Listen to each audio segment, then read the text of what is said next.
Okay, here's episode 5.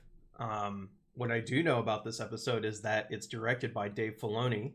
Therefore, this is going to be the payoff episode for sure. So let's just get right into it. Okay, just right away, first scene. And it is Rosario Dawson. Okay. This is a decision I have a lot of problem with because I don't like Rosario Dawson that much. And Ashley Eckstein was right there. She has already shown she can look like Ahsoka if you put her in makeup. And she's done the voice for every appearance of Ahsoka up until this point. I don't know why you wouldn't use her. I get that some people code Ahsoka as a person of color, but I don't really see her that way. She's an alien. So, you know what I mean? I don't know.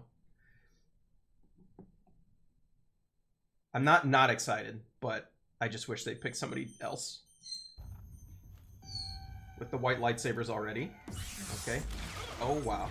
Alright. She's just straight up murking these guys. So this should be her Rebels design sabers then. You're not even looking through the scope, dude.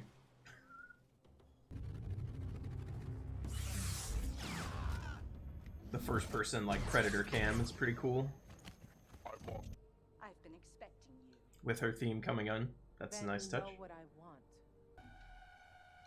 I don't think she'd really let those people die for whatever she needs, so that's a bluff. Wonder what she wants from this lady. Of course, it's called The Jedi. Chapter 13 at that. Ooh, I didn't even think about that. And there's a tracker on the Mando ship. I'm not feeling good about this. He wants it. You always have people waving these rangefinders at ships. I don't know if we've ever known what they're actually for.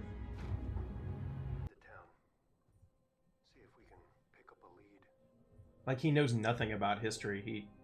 It wasn't that long ago that they were exterminated. Like, of course you haven't had dealings with them.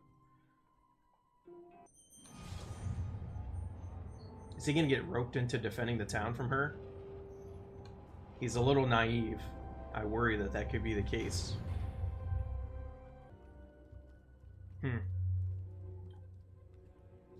That's the Star Wars version of stocks, or like gibbets, right? Interesting. All the fantastic ways to torture people. Man, I was already thinking, this is not a great place. Okay.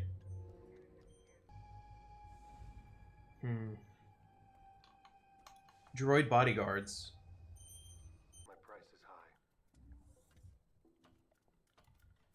Especially since the Jedi is what he's actually looking for.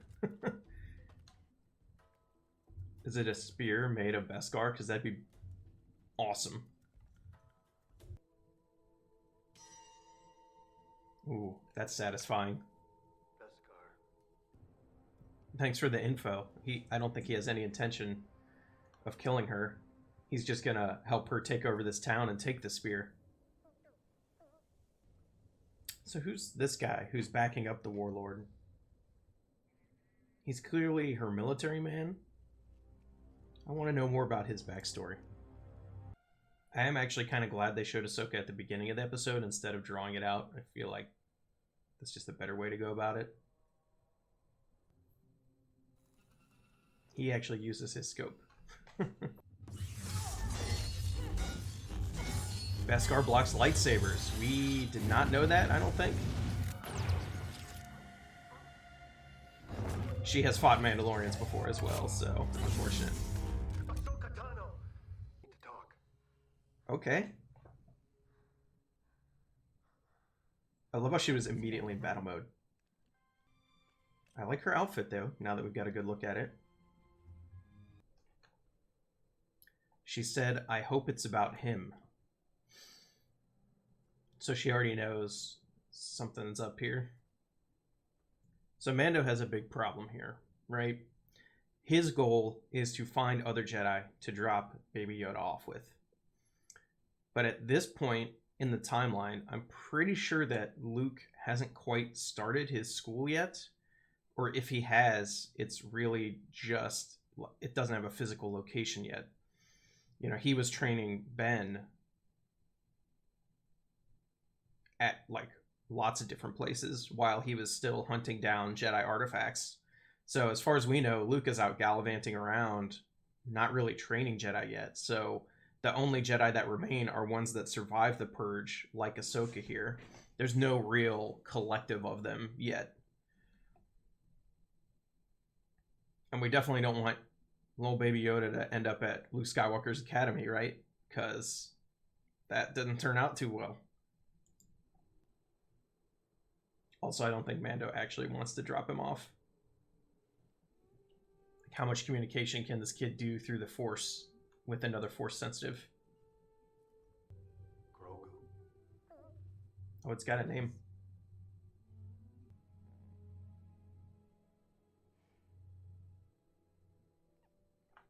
Oh.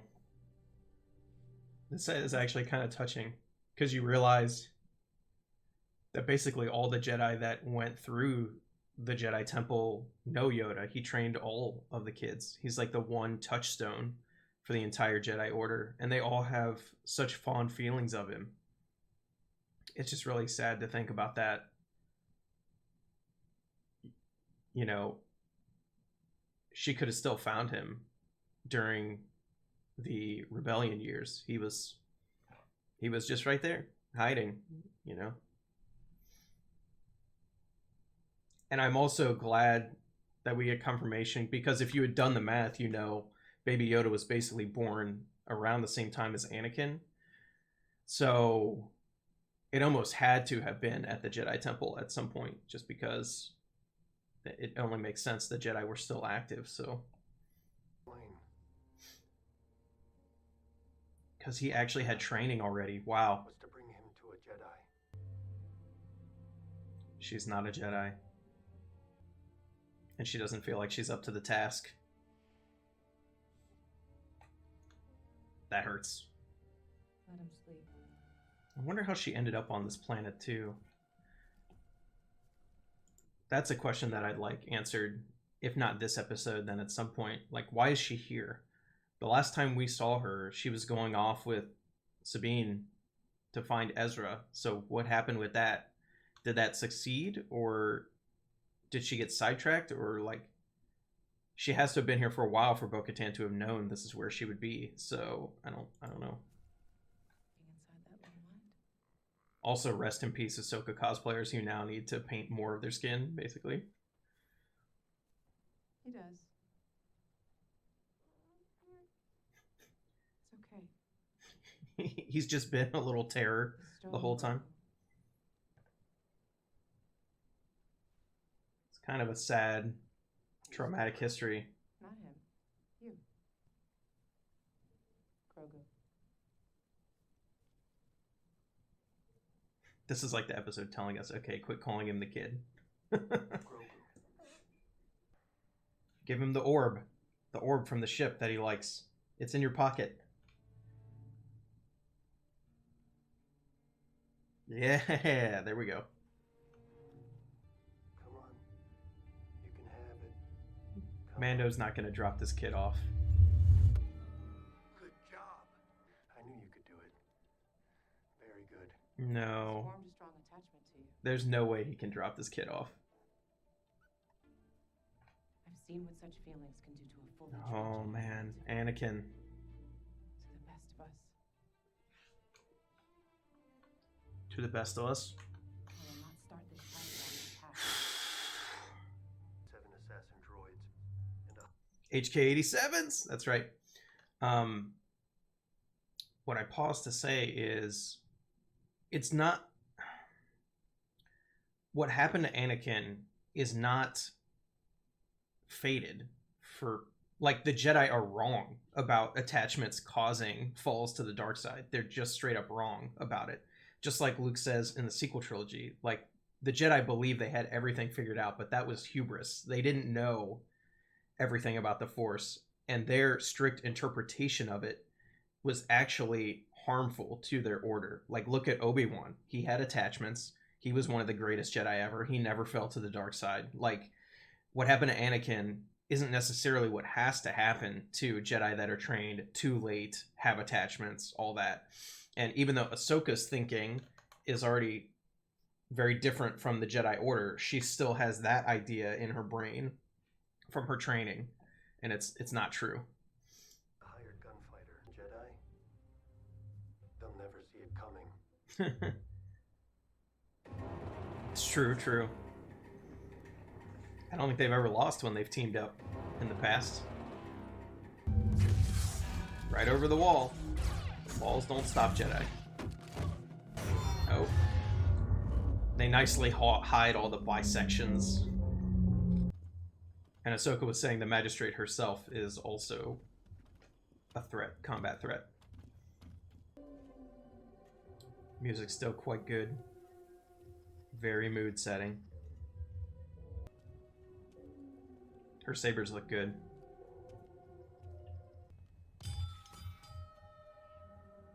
Oh, Bounty hunter failed. good ruse. She's always been good at blocking too, so blaster fire's not going to do it. Oh, that guy was about to help. Good guy. Oh, put that shoulder pad back on, Mando. Yeah, you're done. Hey, hunting down a Jedi in small numbers is not going to work. Just FYI. She really only needed Mando to make sure the prisoners didn't get executed. She didn't need him to actually take on all these guys. Oh, a loft cat. Of course. Loft cats on weird planets is the Dave Filoni way. Ay, the trademark Ahsoka Blade activation. Is this going to be a cool fight because that Beskar resists lightsabers? She can block with it. A duel in the garden. Classic. Remove the cloaks. That's how you know it's time for the duel. Ah, I love the way her sabers ignite. This magistrate's a cool new costume too, come to think of it. So this is interesting. So I have a saying that I use about Star Wars now, which is from BioShock Infinite originally. I like to use the phrase, there's always a man, there's always a lighthouse. Because this is what you see in new canon of Star Wars. Anything from Legends canon that is in any way good will eventually be brought into new canon. They did it with Thrawn. They did it with a whole lot of other stuff. And this is one of those things. So in old Legends canon, there was a thing called Cortosis ore, which resisted lightsabers. And we see now, I do believe Cortosis ore also exists in new canon already, but we see now the idea of a material that resists lightsabers is back. And it makes sense because the Mandalorians were Jedi hunting specialists basically back in the day. So it makes sense they had a way to combat Jedi without getting sliced up right away.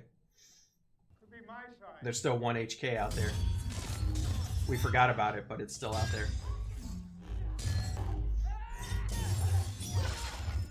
Nope. Goodbye, one saber.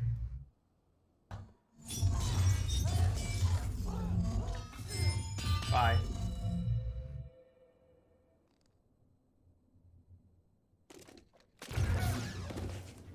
Nope.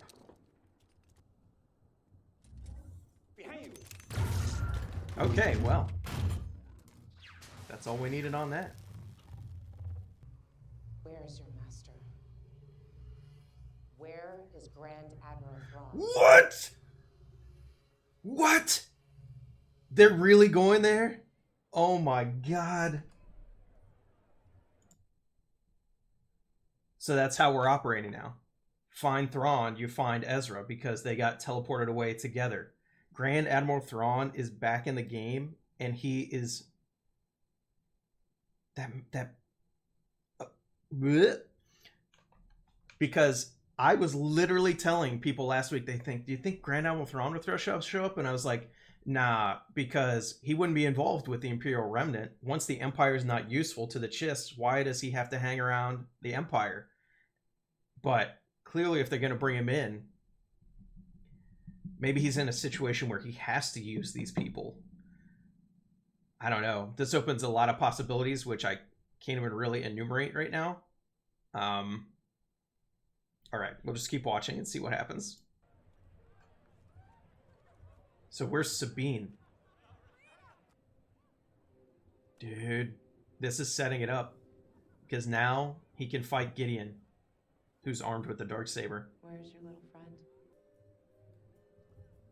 You're not going to drop him off, Mando. That's not happening.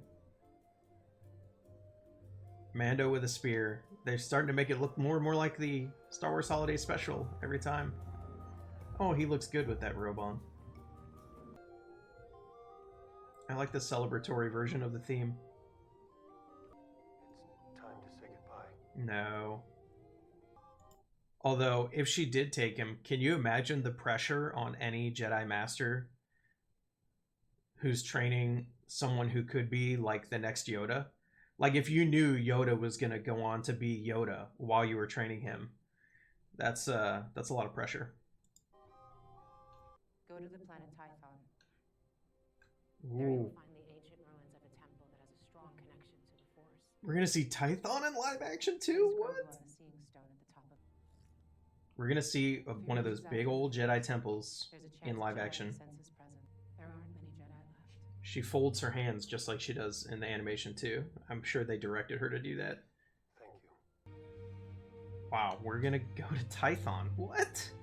That is such a deep cut. And once again, that's something that's from Legends as well, originally. I wonder if we'll see her again the rest of the season.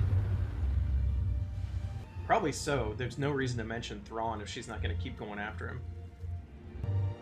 Or maybe that will all just be in the background and that's not what this show's about. It will just flit in and out of the main plot.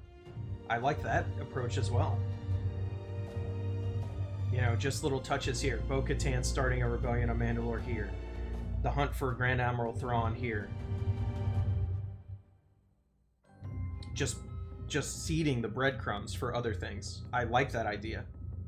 Oh, look at that artwork. So this episode had a lot that I expected out of it and a lot that I didn't expect out of it. So in that way, I feel pretty good about it. Like, I'm not like over the moon freaking out like I thought I would be. But gosh, it's touching on a lot of things, and there's only 3 more episodes in this season, meaning we can't chase down the breadcrumbs that this is seeding. So season 3 is going to have to bring a lot of that. So I feel like the last 3 episodes will be getting to this Jedi Temple and seeing what's there, and then deciding what the next quest will be after that. The Grand Admiral Thrawn thing, I mean, like I said when it was mentioned, like, I never thought he would come up in this show. Even though I knew that Ahsoka was directly connected because she was searching for Ezra, who disappeared with Thrawn, I never thought he would actually be relevant to this section of the timeline. So we might get like a miniature version of the original Thrawn trilogy where Thrawn is actually still leading a part of the Imperial Remnant. And I don't think that that's going to be the same group that Moff Gideon is running. For some reason, it just doesn't gel with me, right? So unless Moff Gideon doesn't know that Thrawn's the one in charge. Yeah, I don't know. There's a lot of ways the last 3 episodes can go. So at this point now, I've got no idea, because everything that I said wasn't going to happen has happened. And we're going to Tython, so we'll have to see. I'm sure they're going to put in some spectacular Force visions in that, but the only question is, Mando really might not be able to see that stuff, or maybe they'll make it so he does. I don't know.